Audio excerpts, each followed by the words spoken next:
मला असं वाटतं की धनंजय मुंडे यांच्या राजीनाम्याबद्दल जे काय बोलायचं होतं ते सगळ्या माझ्या आमदारांनी म्हणजे शिवसेनेच्या आमदारांनी सुद्धा आणि काँग्रेस राष्ट्रवादीच्या आमदारांनी बोलून झालेला आहे। प्रश्न हा सर्वांना पडलेला आहे तो की जे काही व्हिडिओ किंवा फोटो काल आले हे आधी सरकारकडे आले होते की नव्हते हा एक महत्त्वाचा प्रश्न आहे। त्यानिमित्ताने सुद्धा बरीचशी चर्चा आपल्या माध्यमावरती झालेली आहे। मी आता हा आजचा पहिला दिवस झालेला आहे या राजीनाम्याचा आणि एकूणच चर्चेचा। हळूहळू आणखीन विषय पुढे पुढे येत जातील। रोजच तसं पाहिलं तर काही ना काहीतरी भानगडी बाहेर येत आहेत। मला असं वाटतं की मुख्यमंत्री जर पारदर्शी कारभार करत असतील तर त्यांचं स्वागत आहे, पण पारदर्शीपणाने कारभार करताना त्यांचे हात कोणी बांधतायत का हा सुद्धा एक प्रश्न आहे। महाराष्ट्राच्या जनतेला आता या सगळ्याचा वीट आलेला आहे, कंटाळा आलेला आहे। त्यांना त्यांच्या व्यथा सोडवणारं सरकार पाहिजे। एकमेकाच्या व्यथांना पांघरून घालणारं सरकार हे महाराष्ट्राच्या जनतेला नको आहे।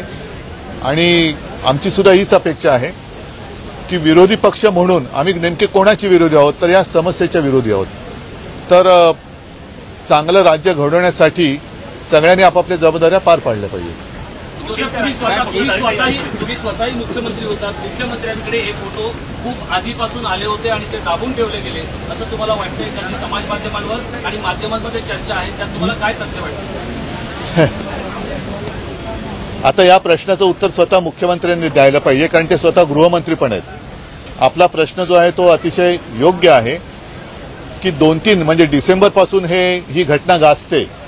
राजीनाम्याची मागणी बरं आज धनंजय मुंडे यांनी जो राजीनामा दिलेला आहे त्यांनी स्वतः कारण दिले त्यांच्या तब्येतीचं।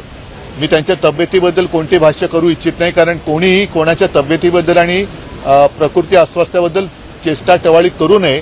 जशी त्यांनी म्हणजे आमच्यातले जे कोणी गेले त्यांनी माझ्या प्रकृतीबद्दल केली होती, पण मी एक संस्कार पाळणार आहे म्हणून मी कोणाच्याही तब्येतीबद्दल किंवा प्रकृती अस्वास्थ्याबद्दल अजिबात चेष्टा करणार नाही। मात्र नेमकं खरं कारण काय? कारण धनंजय मुंडे यांनी सांगितलं की त्यांना त्यांच्या प्रकृती अस्वास्थ्यामुळे त्यांनी राजीनामा दिलाय। त्याच वेळेला अजितदादा असं म्हणाले की त्यांनी नैतिकतेच्या आधारावरती दिलेला आहे। तर नेमकं कारण काय?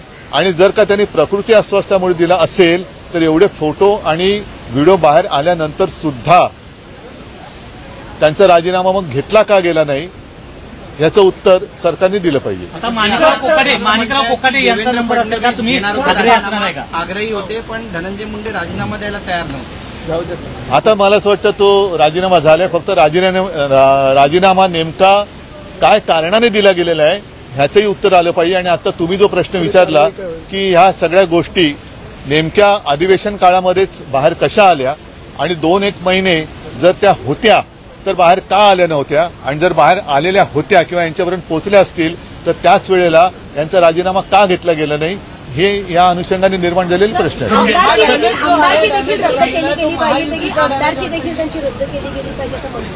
आणि त्याचबरोबर खंडणीच्या कारणास्तव हा खून झाला होता आणि आता बघा धनंजय मुंडे यांच्या बंगल्यावर झाले असं समजतंय, तर सहआरोपी करावं का धनंजय मुंडे यांना देखील मागणी केली?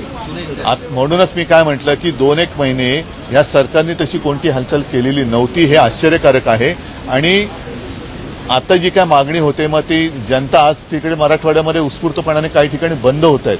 तर जनतेची जी जनप्रक्षोभ आहे तो होऊ द्यायचा नसेल तर जनतेच्या भावनेचा आदर केला गेला पाहिजे। आणि नुसता राजीनामा नाही आणि केवळ एकाचाच नाही तर बाकी सुद्धा ज्या काही गोष्टी आता कानावर येत आहेत आणि घडतात आणि तुमच्याच माध्यमातून जनतेसमोर येत आहेत, सरकारने त्याही बाबतीमध्ये हालचाल केली पाहिजे। कारण आता हे सरकार खूप मजबूत आहे। आताच वेळ आहे की महाराष्ट्रातनं ही गुंडागर्दी आणि भ्रष्टाचार मुक्त महाराष्ट्र करायचा असेल तर हीच वेळ आहे। नाहीतर मग आता लाडक्या बहिणीसारखी लाडका गुंड अशी योजना सरकारने आणली। सरकारपेक्षा महाराष्ट्र बदनाम होतोय। बरं